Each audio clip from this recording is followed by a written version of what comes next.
ज्याला ज्या रूपात देव हवा असतो, त्याला त्याच रूपात देव मिळतो. देवाच्या रूपाला मर्यादा नाही आहेत. मर्यादा आहेत त्या आपल्या विचाराला. तर नमस्कार मंडळी. तुम्हा सगळ्यांचं पूजाची दुनिया या आपल्या चॅनलमध्ये खूप खूप स्वागत आहे. तुम्हा सगळ्यांना श्री स्वामी समर्थ. आणि कसे आहात तुम्ही? मस्त आहात ना? मस्तच असायला हवं. तर आपल्या सगळ्यांची जी सकाळ आहे ती चहाने होते आणि चहा पिलं ना की एक वेगळी आपल्याला एनर्जी आल्यासारखी वाटते. मला तर आता पावसाळा असो किंवा हिवाळा असो, या दोनही ऋतूमध्ये सकाळी चहा मला हा हवाच असतो. तर छान मस्त इथे कडक असा चहा ठेवला उकडायला आणि नंतर चहा उकडल्यानंतर छान त्याला असं गाळून घेतलं आणि चहा पिलं ना की मग मला सगळी कामं सुचतात.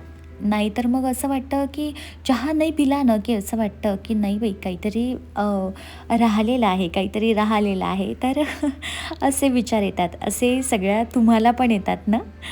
तर छानपैकी आज ना चहासोबत हे जे मावा टोस्ट आहेत, हे या ठिकाणी मी काढले होते. कारण सकाळी थोडंसं असं म्हणतात, की उपाशीपोटी चहा पिऊ नये. तर म्हटलं ठीक आहे, चला चहासोबत आपण ब्रेड घेऊया. तर मग हे मस्त मावा जे आहेत, तर हे अतिशय फेमस असे बुऱ्हाणपूरचे आहेत. कारण याची चव इतकी छान आहे ना आणि इतके मस्त लागतात. तर त्यामुळे सकाळ मस्त अशी चहा पिऊन आणि ब्रेड खाऊन केली. आणि आपल्या बायकांना जसे सूर्यभगवान निघतात ना, तशी कामं चालू होतात आपल्या घड्याळाच्या काट्यावरती. तर इथे ही बाल्कनी आहे. तर बाल्कनी आधी झाडून घेतली कारण प्रचंड असा पाऊस आहे. पाऊस एवढा पडत आहे ना इथे, की सतत 2-3 दिवस झाले सलग खूप पाऊस पडत आहे. तर पूर्वेमुखी असल्यामुळे ही बाल्कनी याच्यामध्ये पावसाचं खूप पाणी येतं.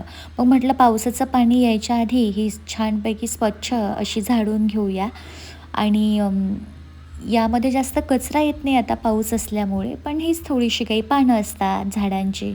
तर माझ्या गॅलरीमध्ये इतका सुंदर बहर आलेला आहे ना फुलांचा आणि म्हटलं छान मस्त पावसाळा आहे आता, तर ज्या तुळस आहेत ना मी जास्तीच्या लावलेल्या, तर त्याच्या मंजोऱ्या इथे तोडून घेतल्या, जेणेकरून म्हटलं छानपैकी जी तुळस आहे ती मस्त आणखी टुमदार हो. आणि सगळ्या झाडांची जी कटाई आहे ती मी आधीच पावसाळा सुरू होण्याच्या आधीच करून घेतली. कारण मग म्हटलं एक वेळ छान पावसाळा आला की सगळे झाडं कसे मस्त एकदम टुमटुमीत आणि तुकतुकीत झाले पाहिजे आपले. तर त्यामुळे मी आधीच सगळी कटाई करून घेतली. आणि सकाळची जी कामं असतात, कचऱ्यावाले आले होते तर कचरा त्यांना देऊन दिला. त्यानंतर डस्टबिन आतमध्ये ठेवून दिल्या आणि त्यानंतर माझं अतिशय आवडीचं काम. तर इथे मी मस्त मधुमालतीचा हा वेल घेऊन आले. झाडं एवढे झालेत ना आणि जी गॅलरी आहे ती छोटी पडायला लागली. पण मला हे लावायला खूप आवडतात. तर ही सुंदर अशी मस्त हिरवी गच्च अशी ही मधुमालतीची वेल आणलेली आहे मी.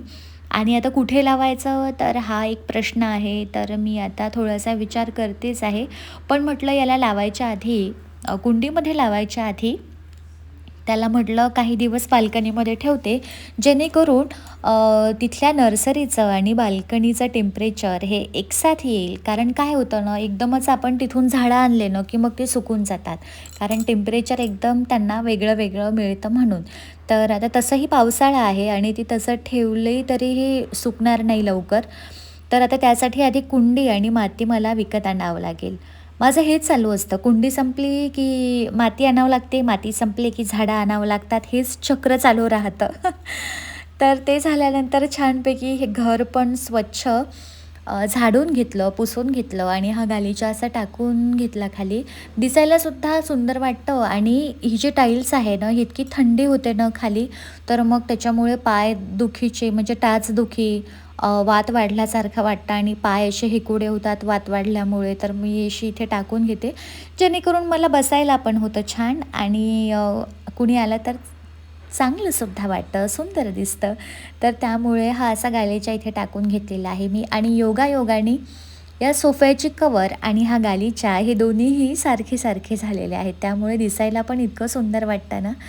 तर अशी माझी सकाळ चालू झालेली आहे कामाची.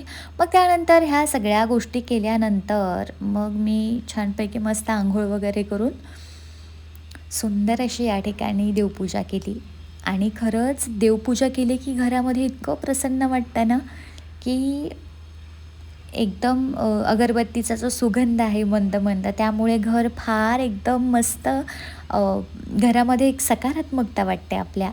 तर जास्वंदाला इतके सुंदर फुलं आलेले आहेत, तर म्हटलं आज आहे गुरुवार आणि छान स्वामींना हे फूल अर्पण करण्यासाठी मी इथे तोडलं होतं. माझं तर तसं हे बाल्कनीमधले फुलं तोडायची इच्छाच होत नाही, पण मी देवासाठी तोडते. कारण खरी जागा नाही फुलांची, एक तर झाडावरती आहे किंवा या अ, देवाच्या चरणाशी आहे.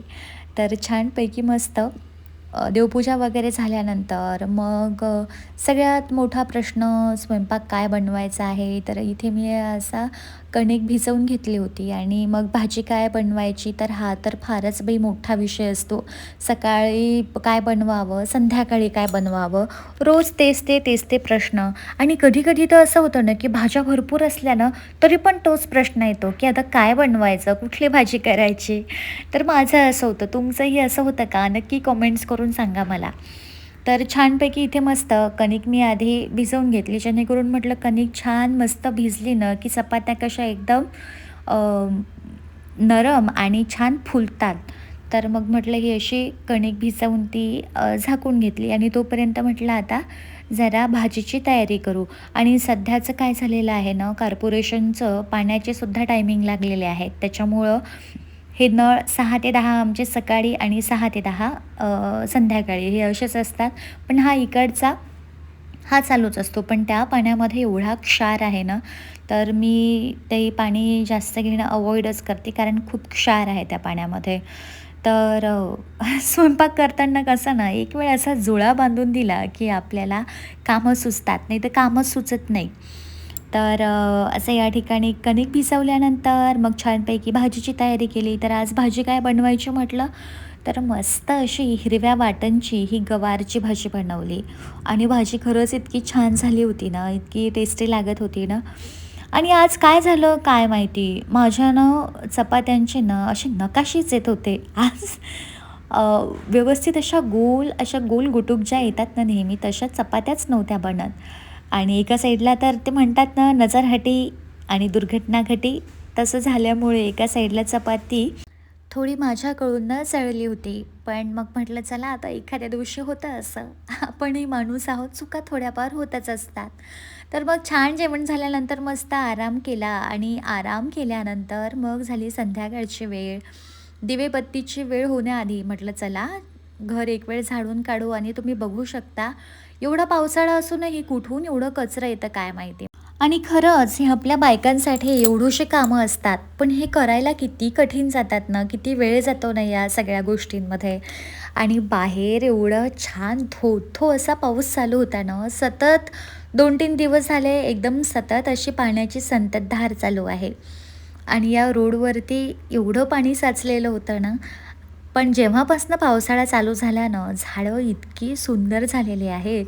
एक नवं चैतन्य आल्यासारखं वाटतं या झाडांमध्ये. खरंच निसर्गाची किती वेगळीच किमया आहे ना. आपण तसं त्याला कितीही पाणी घाला, कितीही खत घाला, पण पावसाळ्यामध्ये जसे झाडं होतात ना, तसे झाडं आपल्याला हिवाळ्यामध्ये किंवा उन्हाळ्यामध्ये बघायला मिळत नाही. तर जास्त दिवस हा माझी कामं वगैरे झाल्यानंतर ना माझ्या बाल्कनीमध्येच जातो. आता तर पावसामुळे एवढा गुलाबाला बहर आलेला आहे ना, मी इथे 2-3 प्रकारचे गुलाब लावलेले आहेत. एक लाल कलर, हा एक क्रीम कलर, राणी कलर आहे वाटतं तो, आणि एक केशरी कलर. आणि जे जास्वंद आहे ते जास्वंद पण इतके छान-छान कलरचे लावलेले आहेत ना, त्याच्यामधल्या एका जास्वंदाला छान अशी केशरी कलरची फुलं येतात. आणि पावसाळा असला की फुलं जरा जास्तच येतात. इथे मी मागं दाखवला होता तो रबर प्लांट आहे. रबर प्लांट पण आता छान झालेला आहे. आणि जसं पूर्वे साईडला ही गॅलरी आहे ना, तर सूर्यप्रकाश भरपूर येतो इथे.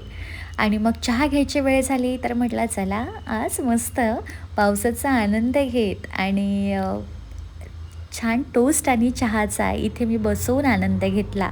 कारण ही गॅलरीमध्ये वेगळंच समाधान आहे बसायचं. तर छानपैकी माझा असा आजचा दिवस गेला. आणि हो, कृपया चॅनलला लाईक करा, शेअर करा आणि सबस्क्राईब करायला विसरू नका. आणि हो, कॉमेंट्स करून नक्की सांगा तुम्हाला कुठला पार्ट आवडला. कारण तुमच्या कॉमेंट्सची मी आतुरतेने वाट बघते. आणि छानपैकी मस्त इथे मी चहा एन्जॉय करत होते आणि परत पुन्हा भेटूया एका नवीन विषयासह. तोपर्यंत तुम्हा सगळ्यांना श्री स्वामी समर्थ. हो, आणि पावसाळा आल्यामुळे तब्येतीची काळजी घ्या जरा. कारण जिकडे-तिकडे पाऊस चालू आहे आणि स्वतःची सुद्धा काळजी घ्या. तर पुन्हा भेटूया एका नव्या व्हिडिओमध्ये, नव्या कोऱ्या व्हिडिओमध्ये. तर तोपर्यंत धन्यवाद.